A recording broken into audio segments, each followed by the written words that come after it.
ಸದ್ಗುರು ಶ್ರೀ ಯೋಗಿ ನಾರಾಯಣ ಮಠದ ವತಿಯಿಂದ 1 ವರ್ಷದ ಕಾಲ ಚಿಕ್ಕಬಳ್ಳಾಪುರ ಹಾಗೂ ಕೋಲಾರ ಜಿಲ್ಲೆಯಾದ್ಯಂತ ಹಲವು ಕಾರ್ಯಕ್ರಮಗಳನ್ನು ಹಮ್ಮಿಕೊಳ್ಳಲಾಗಿದೆ.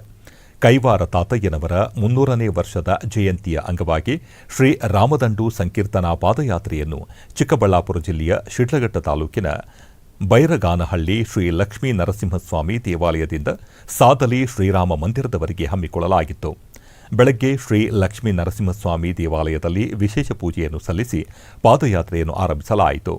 ನಂತರ ವಿವಿಧ ಗ್ರಾಮಗಳ ಮಾರ್ಗವಾಗಿ ಸಾದಲಿಯ ಶ್ರೀ ರಾಮ ಮಂದಿರದಲ್ಲಿ ಪಾದಯಾತ್ರೆ ಮುಕ್ತಾಯದ ಸಂಕೀರ್ತನೆಯನ್ನು ಸಮರ್ಪಣೆ ಮಾಡಲಾಯಿತು.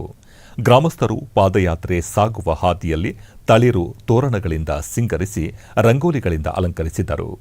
ಪ್ರತಿ ಹಳ್ಳಿಯಲ್ಲಿಯೂ ಗ್ರಾಮಸ್ಥರು ಪಾದಯಾತ್ರಿಗಳಿಗೆ ನೀರು, ಹಾಲು, ಮಜ್ಜಿಗೆ, ಪಾನಕ, ಕೋಸಂಬರಿಗಳನ್ನು ವಿತರಿಸಿ ಸತ್ಕರಿಸಿದರು.